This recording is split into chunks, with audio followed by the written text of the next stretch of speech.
Assalamualaikum warahmatullahi wabarakatuh. Ketemu lagi dengan Kak Furkon di channel Arif Furkon. Bagaimana kabar Bapak Ibu? Semoga senantiasa diberikan kelancaran ya dalam segala aktivitasnya. Oke. Pada video kali ini Kak Furkon kembali berbagi informasi yang terbaru ya seputar P3K 2024, di mana teman-teman untuk kode R2 dan R3 ini ada himbauan ya, langsung konfirmasi ke Bapak Presiden Prabowo untuk menuntaskan jika tidak mempunyai informasi ya, tentunya tidak kebagian informasi. Jadi notabene R2 dan R3 ini memang sebenarnya lulus Bapak Ibu ya, cuma informasinya itu nggak ada. Jadi ini diperlukan solusi yang cerdas ya untuk pihak pemangku kebijakan untuk menuntaskan teman-teman R2 dan R3. 12 Januari 2025 part 4. Jadi ini adalah video keempat di channelnya Kak Furkon. Oke, ini ada kabar terbaru dari jpnn.com Bapak Ibu ya. Teman-teman bisa lihat ada semacam ilustrasi ya, bahwa ada honorer ya kan, teman-teman honorer sowan ke Istana Negara. Ternyata ada jalan terang untuk R2 dan TMS P3K tahap 1. Sabtu 11 Januari 2025 jam 19.31 kemarin. Tentunya Bapak Ibu bisa perhatikan, memang berdasarkan data resmi ya kan, berdasarkan data resmi di sini Bapak Ibu bisa perhatikan dari 1 juta ya kan, 1.789.000. Di sini memang sudah 1.400.000 ini sudah mendaftar di P3K tahap 1. Tentunya ini ada beberapa yang memenuhi syarat, beberapa yang tidak memenuhi syarat. Tentunya di sini ada teman-teman yang belum daftar ya di P3K tahap 2, itu sekitar 222.000 sekian. Nah, di sini ada sekitar 66,7%. Nah, di sini didorong ya teman-teman untuk mendaftar di P3K tahap 2. Seperti itu Bapak Ibu ya. Nah, di sini Bapak Ibu bisa perhatikan bahwa ada suatu perwakilan ya, jpnn.com Jakarta, ada perwakilan dari tenaga honorer dari beberapa daerah ini sowan atau mengunjungi ke Istana Negara. Bahkan mereka itu membawa misi perjuangan untuk honorer K2 yang tidak lulus saat seleksi P3K 2024 tahap 1 atau berkode R2. Nah, perlu teman-teman ketahui bahwa kode R2 itu sebenarnya bukan tidak lulus, tapi lulus, tetapi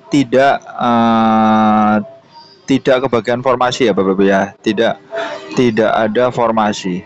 Maksudnya teman-teman ini kalah secara ranking, sehingga misalkan di ranking dengan sama-sama honorer K2, tentunya sama-sama R2 otomatis nilai yang tertinggi yang diambil.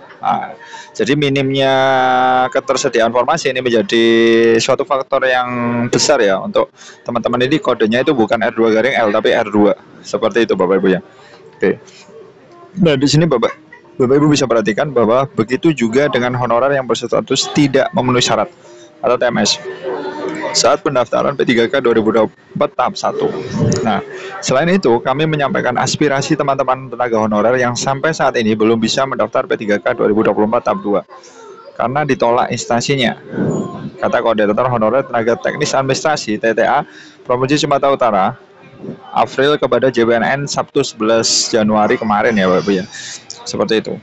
Jadi ini relate dari ini ya, bahkan teman-teman dari Pemprov Jawa Barat itu mengadakan rakor ya kemarin ya, di mana memang alurnya itu Bapak Ibu perlu Bapak Ibu ketahui, memang pada P3K gelombang 1 itu sekitar 23.896 dari Kabupaten Jawa Barat. Nah, ternyata di sini terbagi menjadi 2, ada yang masuk pengangkatan pemeringkatan, ada yang tidak masuk. Nah, tentunya yang masuk itu mengisi formasi dan melakukan pengisian DRH. Tetapi yang tidak masuk itu dapat diusulkan ke P3K paruh waktu. Tentunya di sini masih dalam proses pengisian P3K paruh waktu.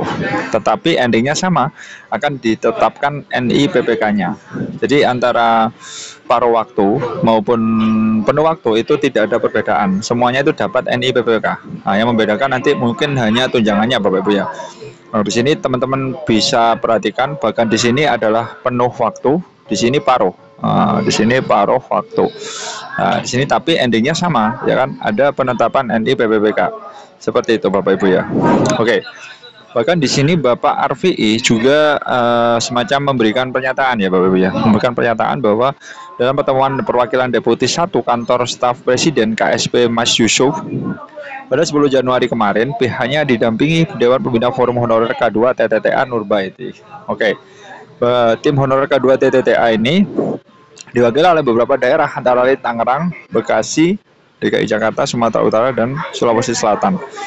Nah, ini perlu Bapak Ibu ketahui tentang poin-poin yang disampaikan, ya kan?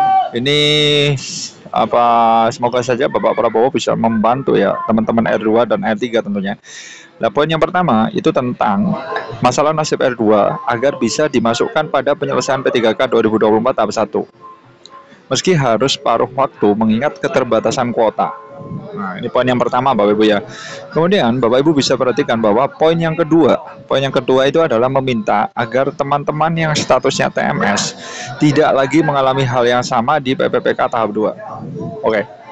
Kemudian poin yang terakhir atau poin yang ketiga itu adalah menyampaikan honorer berstatus TMS tidak bisa mendaftar P3K 2024 tahap 2 karena daerahnya tidak mengusulkan formasi alias tidak direkomendasikan. Nah, seperti ini.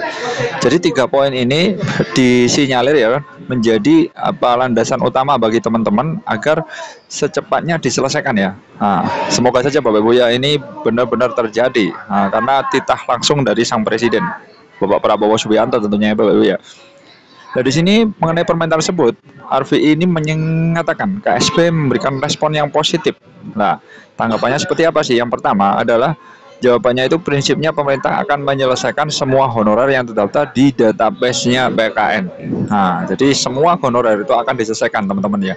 Meskipun di sini Bapak Ibu perlu ketahui ada beberapa daerah yang tidak mengusulkan formasi ya Bapak Ibu ya.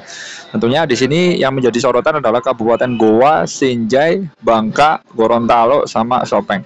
Nah, di sini tenaga non ASN-nya cukup banyak ya Bapak Ibu ya, ribuan, tetapi daerah ini itu tidak mengajukan formasi satupun. Nah, tentunya ini ada himbauan keras dari Mendagri maupun BKN ya teman-teman ya. Semoga segera mengajukan formasi karena kasihan nih teman-teman ribuan ini mau diapakan nasibnya. Seperti itu Bapak Ibu ya. Nah, di sini Bapak Ibu perlu ketahui bahwa ini solusinya Bapak Ibu ya. KSP itu akan segera memberikan masukan nih kepada Kementerian Menpan RB tentunya ya, agar penataan honorer tepat sasaran dan bisa mengakomodasi semua masukan yang disampaikan tim honorer K2 TTTA. Nah, memang butuh proses Bapak Ibu ya, dan semua akan menghasilkan kebijakan yang tidak merugikan semua pihak. Apalagi saat ini belum diambil keputusan karena PP-nya masih dalam pembahasan. Oke. Intinya teman-teman tunggu saja Bapak Ibu ya, karena di sini juga sudah ada titah dari Bapak Presiden ya. Tentunya ada jalan terang. Ya semoga saja Bapak Ibu ya. Untuk teman-teman R2 maupun R3 yang notabene itu lulus tetapi tidak mendapatkan formasi ya Bapak Ibu ya. Ya semoga saja segera diselesaikan. Karena ini menyangkut nasibnya teman-teman ya. Apalagi di daerah-daerah ini tuh minim ya formasinya. Semoga para Pemda juga segera mengajukan formasi ya sebelum penutupan tanggal 15 nanti untuk P3K tahap 2 seperti itu. Oke, mungkin seperti itu dulu informasi dari Kak Furkon, mudah-mudahan bermanfaat. Ditungguin info Kak Furkon selanjutnya. Stay tune aja di channel Kak Furkon. Salam semangat terus dari Kak Furkon. Wassalamualaikum warahmatullahi wabarakatuh.